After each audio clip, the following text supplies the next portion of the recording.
In last video, we have discussed about endemic species of Pachmari Biosphere Reserve.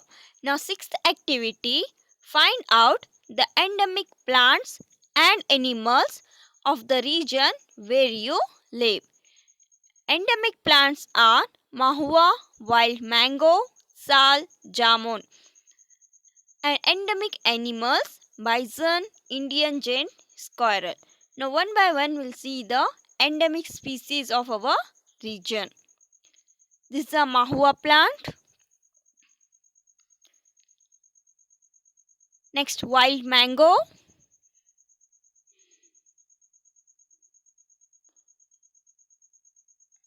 Now endemic animals, bison. And last one, Indian giant squirrel. These are the endemic species of our region.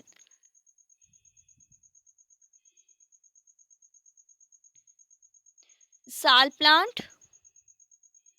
And the last one, the jamun plant.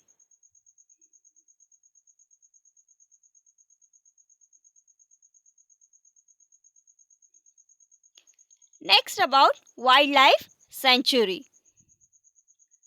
Wildlife sanctuaries are areas where animals are protected from any disturbance to them or their habitat. The killing or capturing of animals in wildlife sanctuary is strictly prohibited.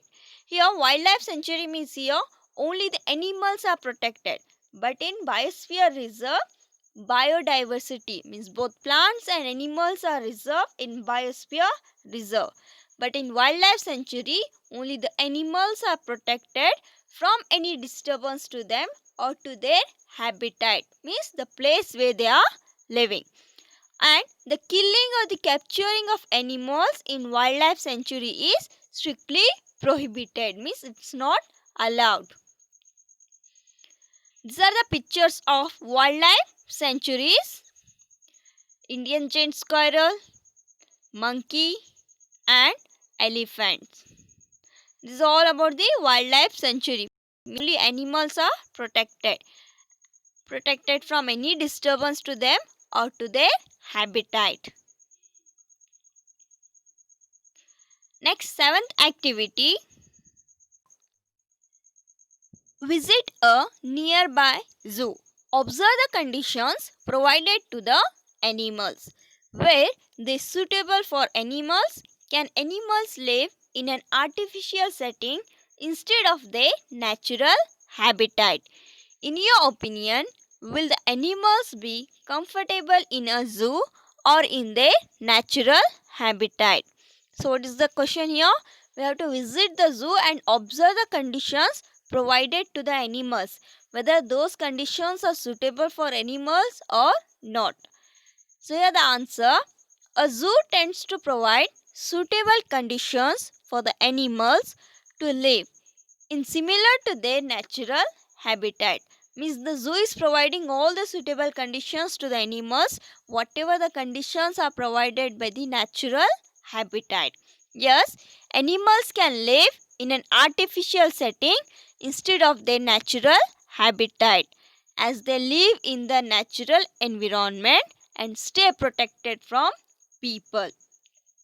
As per my opinion, animals are safer in the zoo in comparison with their natural environment, because special care is taken for the animals in the zoo.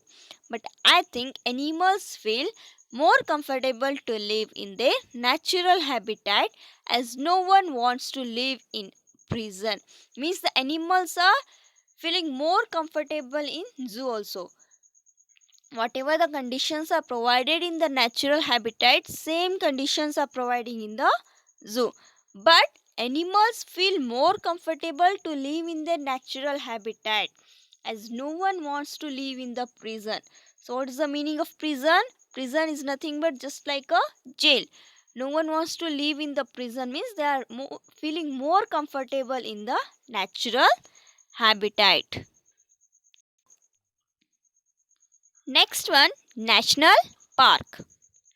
National parks are areas reserved for wildlife where they can freely use the habitats and natural resources. Here, the national park and wildlife sanctuaries are somewhat similar because here also the wildlife means animals are reserved, but in biosphere reserve both plants and animals are reserved.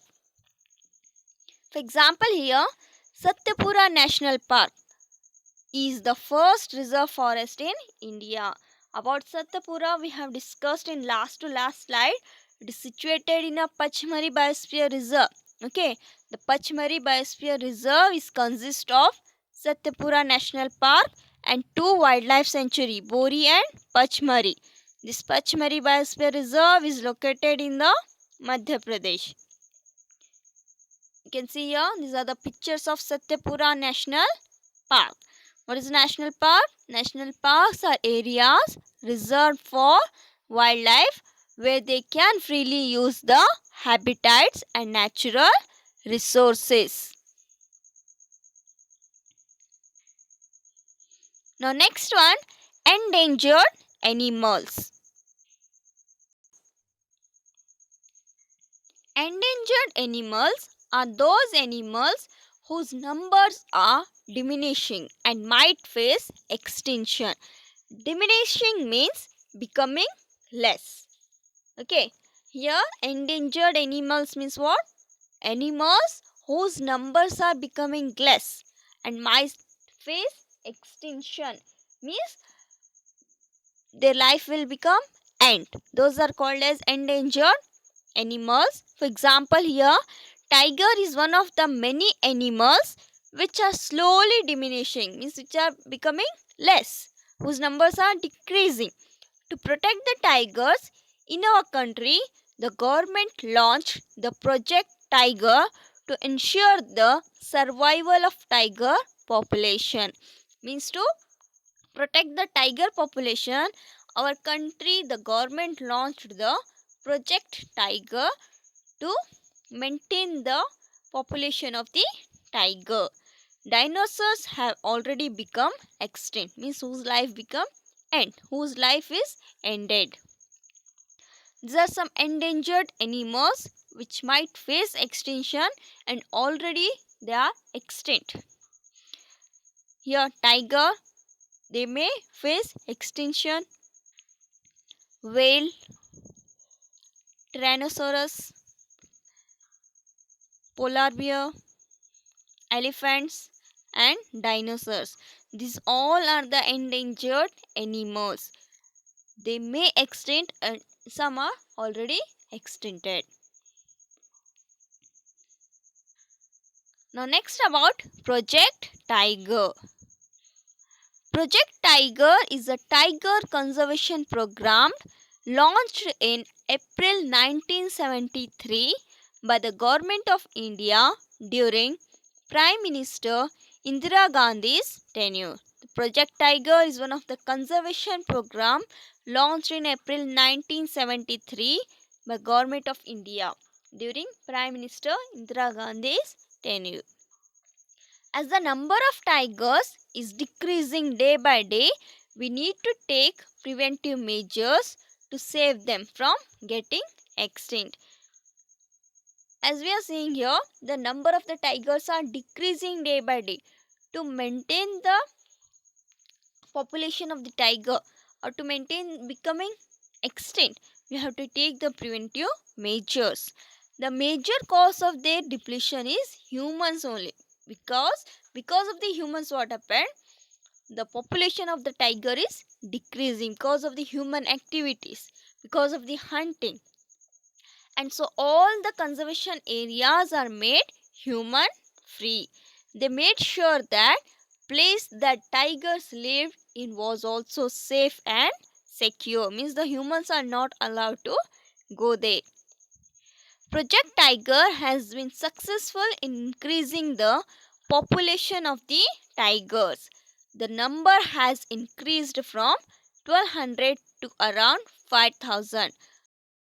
At the starting day of the Project Tiger, it was 1200, means that population of the tiger was 1200, now it become 5000. The Project Tiger team The project team has been doing its work with full dedication, and all national parks are putting efforts in doing the project. There are around 50 national parks and sanctuaries that are involved in this project. Means Project Tiger is one of the conservation program. It is launched because to maintain or to increase the population of the tigers. Next, Red Data Book. The source book that is used to keep a record of endangered species of plants, animals, and other species existing within the territory of state or country. Red Data Book is one of the source book which keeps the record of endangered species of plants, animals, and other species like microorganisms existing within the territory of the state or country. Within the territory means an area organized by the country or state. It contains the most updated information of the global conservation status of species. There are red data books for plants, animals, and various other species. Means for other species, the red data book is different. It is maintained by the International Union for the Conservation of Nature Resources, IUCN. This red data book is maintained by the IUCN. The red data book is a public document which is created for recording endangered and rare species of plants, animals, fungi, as well as some local subspecies which are present in a particular region. Means for a particular region, there are different kinds of the red data books are there for particular species, which keeps the record of the endangered species, means which might extinct and which are already extinct. Next, about ecosystem. So what is ecosystem? Ecosystem is nothing but a biological community of interacting organisms and their physical environment. What is ecosystem? It's nothing but a biological community interacting organism and their physical environment. An ecosystem consists of all the plants, animals, and microorganisms living in an area along with the non-living components like climate, water, soil, etc. In a simple word, ecosystem is nothing but interaction between living and non-living components. So what is definition? What definition is given here? It consists of all the plants and animals and microorganisms living in an area along with the non-living components like climate, water, soil. So the simple meaning is here interaction between living and non-living component. As you can see here, these are the pictures of the ecosystem.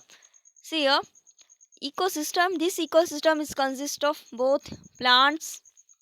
Plants are nothing but here living components. Okay, and that living organisms are present in this water or the pond. Those are also the living components. As you can see here, this water, soil, and this climate is non-living. Means interaction between this living and non-living component is called as the ecosystem. See one more picture here. The fishes. So many large fishes are there, and the algae, water, soil. Both living and non-living components are present here. That interaction between this living and non-living is called as ecosystem. Now you can see here the components of the ecosystem. Schematic representation. This ecosystem is divided into abiotic and biotic components. Abiotic means non-living, biotic means living. Again, that biotic components or biotic factors are divided into three parts: producers, consumers, and decomposers. Producers means, take example, plants. Consumers means which consumes the plants, and after consuming the plant, next stage will come decomposers like bacteria, fungi, etc. Again, that consumers divided into primary, secondary and tertiary. About this full detail of ecosystem we will study in the higher classes.